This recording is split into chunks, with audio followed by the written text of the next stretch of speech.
On March 18, 1915, the firing squad opened fire. At least 8 bullets tore through his body, then a final one to the head. But when night fell, Wenceslao Moguel was still breathing.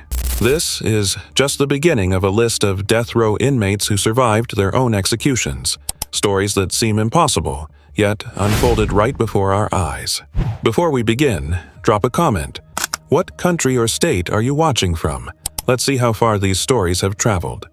Number 13. Alva Campbell Jr., Ohio. On November 15, 2017, the execution chamber in Ohio became the scene of a bizarre spectacle. On the gurney lay an elderly death row inmate, propped up with a V-shaped pillow to help him breathe. The image was a bitter irony. The system wanted to end his life, but at the same time, it had to support him, just so he could inhale. 20 years earlier, Campbell had authored a family's tragedy. In 1997, he faked paralysis, arriving at the courthouse in a wheelchair, but it was all an act. He suddenly attacked a female deputy, stole her gun, and then carjacked an 18-year-old, Charles Díaz, forcing him to be his getaway driver. That ride ended with a cold-blooded gunshot. When people in Ohio mention Campbell, they don't just think of a death row inmate. They remember the young man whose future was stolen, simply for crossing Campbell's path. By his execution day, Campbell's body was failing. Lung cancer, COPD, a colostomy bag, a walker. The wardens knew he had trouble breathing, so they prepared the V-shaped pillow. But when the execution team began, the imperfections of his body became a challenge for the entire system. They used a light to find a vein, trying and failing 4 times. Twice on his right arm, once on his left, and once on his leg. Campbell grimaced and moaned softly, his eyes scanning the room as if asking a silent question. Would he die? Or would his life be prolonged by just a few more minutes? Those present were silent. The only sound was the hum of medical machines. Finally, after nearly an hour, Warden Gary Moore called it off. Governor John Kasich issued a reprieve, postponing the execution to 2019. A death row inmate walked out of the execution chamber alive, simply because the system couldn't do its job. Just 3 months later, on March 3, 2018, Campbell died of natural causes in prison at the age of 69. He never returned to the execution chamber. Number 12. Doyle Lee Hamm, Alabama. On February 22, 2018, the state of Alabama prepared to execute a man who had lived on death row for over 30 years. Doyle Lee Hamm. The chamber was silent. An ultraviolet light scanned his arms and legs, searching for a single viable vein.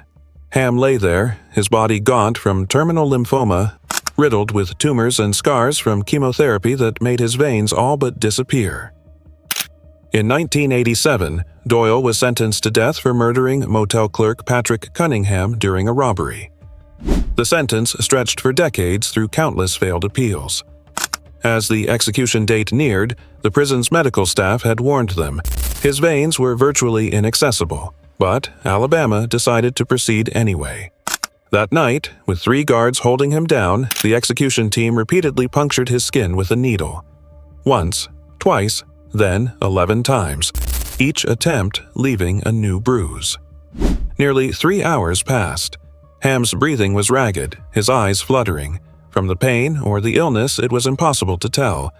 He had once told his lawyer, "I'm just afraid they'll torture me to death."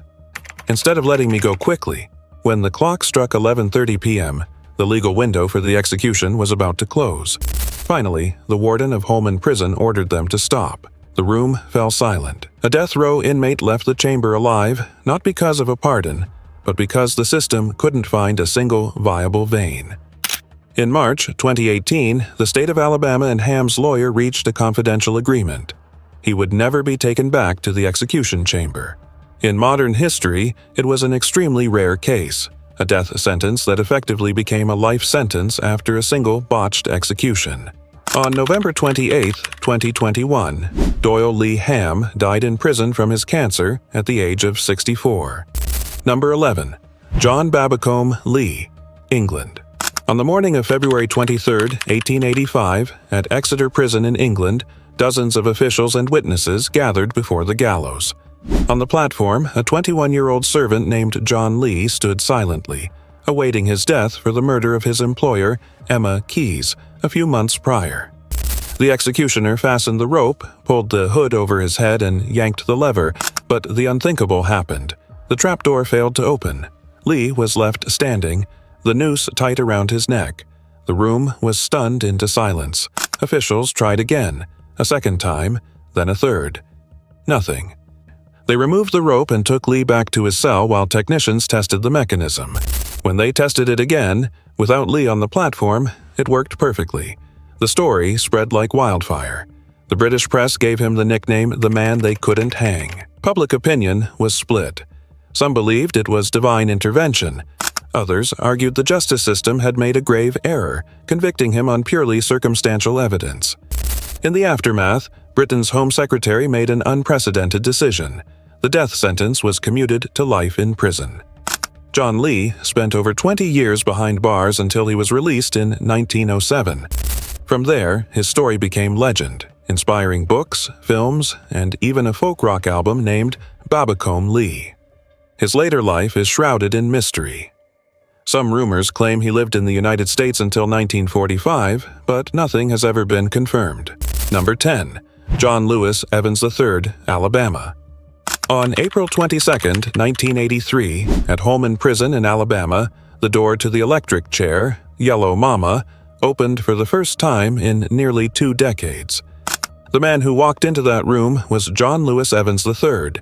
He had been the terror of Mobile after a crime spree that ended with the 1977 murder of pawnshop owner Edward Nassar. His death sentence came quickly. His death, however, would be longer than anyone could have imagined. The chair, nicknamed Yellow Mama, was painted a glaring yellow and bolted to the cement floor in 1927. But 20 years of disuse had left the iconic machine in a state of decay. As Evans was strapped in and a black hood was pulled over his face, an official read the order. At 8:30 p.m., the switch was thrown. 1,900 volts of electricity surged through his body. In the witness room, thin smoke began to rise from the electrode attached to his left leg. A doctor stepped forward, checked him, and shook his head. His heart was still beating. Again, the switch was thrown. This time, sparks erupted from the hood. Some witnesses gasped and looked away. Others left the room entirely. But after more than 30 seconds, when the doctor checked a second time, Evans was still alive. The execution team had to go back to the aging machine. At 8:40 p.m., the third jolt of electricity began.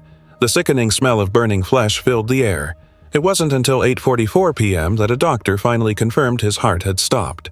In total, 24 minutes passed from the first flip of the switch to the official declaration of death. The story was described by the press as a public burning. His lawyer called it a national disgrace, but to the Alabama justice system, it was merely a technical malfunction.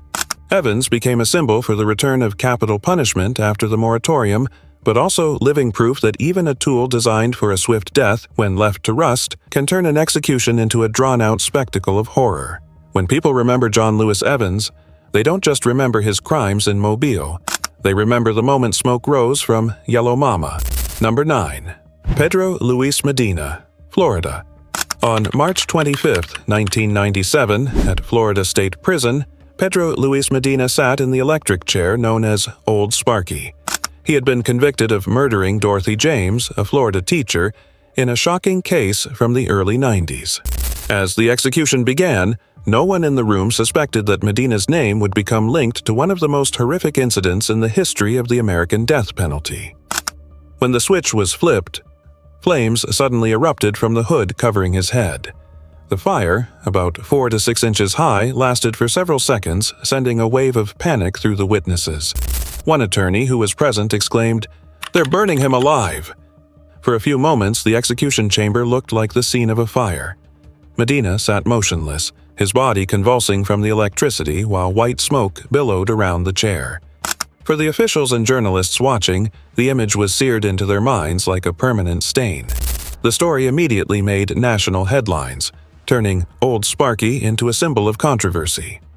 Afterward, the Florida Supreme Court launched a review. The technical conclusion: a sponge inside the head cap electrode had not been sufficiently soaked in saline solution, which caused it to catch fire. More importantly, forensic doctors asserted that Medina's brain would have been depolarized almost instantly and that he could not have felt conscious pain. That explanation may have satisfied legal standards, but it couldn't erase the image of a man's head catching fire in front of dozens of people. Medina's case became a turning point. In the year 2000, Florida officially switched to lethal injection as its default method of execution. Number 8. Ángel Nieves Díaz, Florida. On December 13, 2006 at Florida State Prison, Ángel Nieves Díaz walked into the execution chamber. He was sentenced to death for a murder in the 1970s, but Díaz isn't remembered for his crime. He is remembered for his 34-minute death on a gurney, one of the worst botched lethal injections in American history. When the needles were inserted, everything seemed to be following procedure. But the execution team had made a fatal technical error. The needles had pierced through his veins and were dispensing the lethal drugs into his soft tissue. The chemicals designed to flow directly into his bloodstream were now slowly pooling in his arms. Díaz began to move, grimace, and gasp. Witnesses could see he was not dying quickly as intended. After more than 15 minutes, a doctor noticed something was wrong. Instead of stopping, the team decided to administer a second full dose. More time passed. It wasn't until the 34-minute mark that Ángel Nieves Díaz was finally pronounced dead. An autopsy later revealed 11-inch-long chemical burns on his arms, the clear sign of a failed IV. The next day, Governor Jeb Bush immediately issued a moratorium on all executions in Florida, calling the incident alarming. Díaz's death sparked a statewide investigation, leading to major changes in the lethal injection protocol. Doctors and lawyers called it proof that even the so-called humane method of execution can turn into public torture. Ángel Nieves Díaz never got a chance to say his final words. Number 7. Romell Broom, Ohio. On September 15, 2009, at the Southern Ohio Correctional Facility, Romell Broom was brought into the execution chamber. He had been on death row for 25 years for his 1984 crime, the abduction, rape, and murder of 14-year-old Trina Middleton. But when his execution day arrived, Ohio officials had no idea that the incident about to unfold would write Broom's name into legal history. As the first needle was prepared, the executioners tried to establish an IV line. They tried one vein, then another, but each one collapsed. They used lights. They tried his arms, his legs, at one point even hitting bone. Broom tried to help, slapping his own arm to make a vein pop, hoping to get it over with, but every attempt failed. 2 hours passed. At least 18 attempts were made to insert the needles. The room was silent, broken only by the tense whispers of the medical team. Finally, the prison warden was forced to call it off. The doors closed, and Romell Broom was taken back to his cell, becoming one of the very few death row inmates to survive an execution attempt in the modern era. After the incident, Broom wrote a book about the experience, which he called Torture. His lawyers argued that attempting to execute him a second time would violate the Constitution's protection against double jeopardy. New execution dates were set multiple times, but they never came to pass. Then, on December 28, 2020, Broom died in prison from COVID-19 at the age of 64. Romell Broom committed an unforgivable crime, but his death didn't come from a lethal needle. It came from a virus. His story forces us to confront a difficult question. If a system can try for 2 hours and fail to execute one man, is that system competent enough to call itself justice?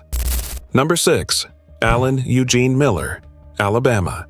On September 26, 2024, at Holman Prison in Alabama, Allen Eugene Miller lay motionless on a gurney. A mask was fitted tightly over his face, connected to a tube that would pump pure nitrogen gas. The execution chamber was silent, except for the sound of his ragged breaths. After a few moments of violent convulsions, the clock read 6:38 p.m. Miller was pronounced dead, becoming the second person in American history to be executed by nitrogen hypoxia. But this wasn't his first time in that room. 2 years earlier, on the night of September 22, 2022, Alabama had also prepared for Miller's execution. That time, they chose lethal injection. For over an hour, prison staff searched for a vein, probing his arms, his hands, and even his feet, but they could not gain access. As the clock neared midnight, the legal deadline on the death warrant expired. The warden had no choice but to call it off. Allen Eugene Miller returned to his cell, his body bruised from the needle sticks. He was now one of the few death row inmates to have survived a failed execution. Miller's crimes took place on August 5, 1999. In a paranoid delusion that his colleagues were spreading rumors about him, he pulled out a gun and shot 3 men to death: Lee Holdbrooks, Christopher Yancey, and Terry Jarvis. His death sentence was handed down in the year 2000. 2 decades later, he would walk into the execution chamber twice, but only the second time would be the end. What made Miller's case a center of controversy wasn't just his death, but the method. Nitrogen hypoxia had never been tried before in any country. As Miller convulsed, witnesses called it a chilling spectacle. Alabama officials, however, insisted it was an expected reaction. Perhaps the most haunting image is the contrast. In 2022, Miller lay on a gurney with dozens of failed needle marks. In 2024, it was the same gurney, but instead of needles, a mask sealed his face. 2 attempts, 2 methods, 1 outcome. Number 5. Joseph Rudolph Wood III, Arizona. On July 23, 2014, Arizona prepared to execute Joseph Rudolph Wood III. His crime dated back to 1989, when Wood murdered his girlfriend and her father. After 25 years of failed appeals, he was brought to the execution chamber for lethal injection. But Wood's death would be anything but peaceful. Shortly after the drugs were administered, witnesses began to notice something was wrong. Instead of a single dose, the medical team kept preparing more. 1 dose, 2 doses, 3, until a total of 15 full doses had been pumped into Wood's body. The process dragged on for nearly 2 hours. Witnesses counted him gasping for air more than 600 times. Instead of a quick silence, the room was filled with the sound of his ragged, labored breathing. Finally, after almost 2 hours, Joseph Wood was pronounced dead. Governor Jan Brewer immediately ordered an investigation. The media called it one of a series of disastrous experimental executions, along with those of Clayton Lockett in Oklahoma and Dennis McGuire in Ohio, all in the same year. What made Wood's death so symbolic wasn't just the 15 doses, but the system's incompetence. Arizona was unable to obtain its usual execution drugs, so it had concocted a new cocktail. The result was a death row inmate turned into a living experiment, struggling for nearly 2 hours in front of a horrified audience. Witnesses said he looked like a fish drowning on dry land. But what was even more chilling was the official response. Authorities still declared that the protocol was lawful. The question that remains is this: when justice requires 15 doses of poison and still takes nearly 2 hours to end one life, does the death penalty retain its legitimacy, or does it merely expose its own fragility? Number 4. Clayton Lockett, Oklahoma. On April 29, 2014, at the Oklahoma State Penitentiary, Clayton Lockett was led to the execution chamber. He was sentenced to death for a 1999 crime: the kidnapping, rape, and murder of a 19-year-old girl, Stephanie Neiman. For many, Lockett's death sentence was a foregone conclusion. But the way his death arrived would spark a global debate. At 6:23 p.m., a prison official administered the first drug, midazolam. According to protocol, Lockett should have been unconscious within minutes. But that didn't happen. Witnesses described him as still being awake, mumbling and groaning. His body began to convulse. 10 minutes in, an official declared Lockett unconscious, but moments later he was still gasping, trying to lift his head and shoulders off the gurney. The reason? The IV line was set improperly. Instead of going into a vein, the needle had pierced the soft tissue in his groin. The lethal drugs weren't entering his circulatory system, they were leaking into his flesh. As a curtain was drawn to block the view, witnesses could still hear him groaning as his body writhed. 20 minutes passed, then 30. A doctor checked and confirmed the drugs were not taking full effect. The prison director halted the execution, but it was too late. 43 minutes after the first injection, Clayton Lockett died of a massive heart attack. The incident created an immediate firestorm. A subsequent investigation by the Oklahoma Department of Public Safety blamed poor preparation, undertrained staff, and the improperly placed IV. Lockett's death became a symbol for the systemic failure of lethal injection. When people talk about Clayton Lockett now, they speak less of his crime and more of the image of a curtain being drawn, a room filled with tense silence, and a death that took 43 agonizing minutes. Number 3. Willie Francis, Louisiana. On May 3, 1946, in St. Martinville, Louisiana, a 16-year-old boy named Willie Francis was strapped into the electric chair, nicknamed Gruesome Gertie. He had been convicted of murdering a local pharmacist. The room was packed with officials and witnesses. As the switch was thrown, Willie screamed, "Take it off! Let me breathe!" His body convulsed violently, but death did not come. The cause was later revealed. The men in charge of setting up the electric chair had been drinking. They had wired it incorrectly, meaning the electrical current wasn't strong enough to kill him. To the horror of everyone in the room, the procedure was halted. A death row inmate had survived the electric chair, something few could believe was possible. Immediately, Willie's lawyers appealed to the U.S. Supreme Court, arguing that a failed execution meant he couldn't be executed a second time. They claimed it would violate the Eighth Amendment's ban on cruel and unusual punishment and the rule against double jeopardy. The case, Francis versus Resweber, became a national fixation. But on January 13, 1947, the Supreme Court delivered its verdict. A failed execution due to an accident did not prevent the state from trying again. On May 9, 1947, exactly 1 year later, Willie Francis was brought back to Gruesome Gertie. This time the chair worked as intended. The 17-year-old boy died in silence. But his case left a deep scar on the history of American law. The story of Willie Francis is remembered not just for the injustice of a trial with an all-white jury, but because he became a symbol of justice gone wrong. The question that remains: if justice can fail so catastrophically at the very moment of its execution, does it still deserve to be called justice at all? Number 2. Kenneth Eugene Smith, Alabama. On November 17, 2022, at Holman Prison in Alabama, Kenneth Eugene Smith lay on a gurney. He had been waiting for this day for over 30 years, since being sentenced to death for his role in the 1988 murder for hire of Elizabeth Sennett, a killing arranged by her own husband, Pastor Charles Sennett Sr. But death did not arrive on schedule. In the cold, white room, the execution team began searching for a vein. Needles probed his hands, his arms, and his feet. Smith later recalled being strapped to the gurney and tilted upside down, his head hanging towards the floor like an inverted cross. The process dragged on for so long that the staff's uniforms became stained and they grew flustered. 4 hours passed. The midnight legal deadline on the death warrant arrived. The warden had to stop. Smith was returned to his cell, his body covered in bruises. He was now one of the very few inmates to have survived after being brought into the execution chamber. But Alabama wasn't done. After a series of botched lethal injections created public pressure, the state chose a different path: nitrogen hypoxia. In November 2022, a deal was struck. They would never try to execute Smith by lethal injection again. Instead, he would become the first person in American history to be put to death with pure nitrogen gas.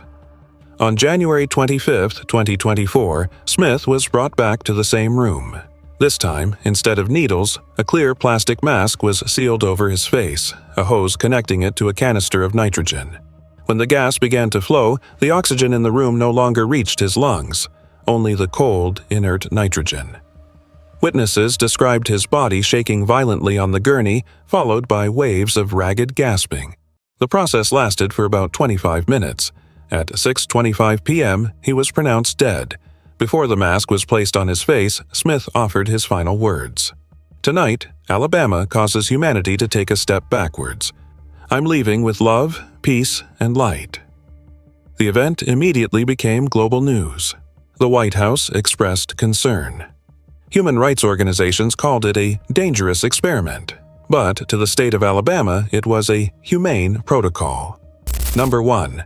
Wenceslao Moguel, Mexico. On March 18, 1915, the sound of drums echoed through the town of Mérida, Mexico. A line of revolutionary soldiers formed, raising their rifles. Before them stood a thin man with wide eyes named Wenceslao Moguel. He was accused of joining a rebel faction, and his death sentence was to be carried out immediately. No lengthy trial, no chance to plead his case. The firing squad unloaded. The crack of the rifles shattered the morning calm. At least 8 bullets slammed into Moguel's body, throwing him to the ground. But that wasn't the end. The commanding officer stepped forward, drew his pistol, and delivered one final shot directly to his head, the coup de grâce, the mercy shot, meant to end any hope of survival. In the eyes of the soldiers, Moguel's death was a certainty. They turned and walked away, leaving his body with the others who had been executed. Night fell. Amidst the insects and the lingering smell of gunpowder, the unthinkable happened. Moguel was still breathing. With an unbelievable force of will, he managed to move, then crawl, inch by inch, from the pile of bodies. His face was a ruin, a testament to what he had just endured. But he did not surrender. The story goes that he crawled to the Santiago Apostol Church, several blocks away. A parishioner found him, took him into hiding, dressed his wounds, and kept his secret. The next day, the town was buzzing with the news. The executed man is still alive. From then on, Moguel bore the scars of his ordeal permanently. Part of his cheek was destroyed, one eye was misaligned, and his voice was a rasp. But that very appearance made him living proof of an impossible truth. They gave him a nickname, El Fusilado, the Executed One. You might be wondering, a man who was shot by a firing squad, who took a final bullet to the head, is still alive. Why didn't the authorities just come back for him? The answer lies in the context of Mexico in 1915. This was the height of the revolution, a time when summary executions were carried out in the field, on streets, or in empty lots. When the firing squad did its job, they believed the sentence was carried out and simply moved on. There was no modern-day protocol for monitoring or filing death records. In the chaos, survivors were often sheltered by the community. Wenceslao Moguel crawled to a church, was saved by its people, and hidden away. Soon after, the tides of war turned. The very men who ordered his execution likely lost their power, or simply lost interest in a walking corpse. And so, Moguel was never recaptured. Instead, he slowly became a living legend. He continued to live in Mexico, in silence, for many years. But in 1937, the name Wenceslao Moguel suddenly became famous when he appeared on the popular American radio show Ripley's Believe It or Not. Standing before a microphone, he told his story. Shot multiple times, including once in the head, and yet he was still here to talk about it. The audience was stunned into silence, then erupted in disbelief. Robert Ripley introduced him as one of the most extraordinary examples of his famous catchphrase, "Believe it or not." Photos of Moguel's scarred face were displayed in Ripley's museums, turning him into a global phenomenon. What makes this story so special isn't just the miraculous survival. It presents a profound paradox. An execution method thought to be foolproof. A firing squad, complete with a point-blank coup de grâce, can still fail. Moguel had no lawyer, no appeals team. He only had his body, his will, and an inexplicable stroke of luck. Wenceslao Moguel lived to an old age, his scarred face a mirror reflecting a bloody chapter of history. His gaze, captured in the photographs that survive him, serves as both a testimony and a warning. Justice, when it wears the cloak of violence, can always miss its mark. Today, more than a century later, his name still appears in books, in articles, and in oddity museums around the world. He is remembered not as a criminal, but as a legend, the man who survived a firing squad, and in doing so, left a permanent question mark for all of humanity. The final question is for you, the person listening to this story. If even a barrage of bullets at close range couldn't end this one life, is justice in human hands ever truly absolute? These stories are not just about death. They are about the fragility of justice and the strange, resilient power of life. Some men died in silence, others became living legends, and all of them left a scar on the pages of history. If you found these stories thought-provoking, leave a comment. In your opinion, can true justice ever be found in a death sentence? Don't forget to like, subscribe, and hit that notification bell so you don't miss the next video in this series.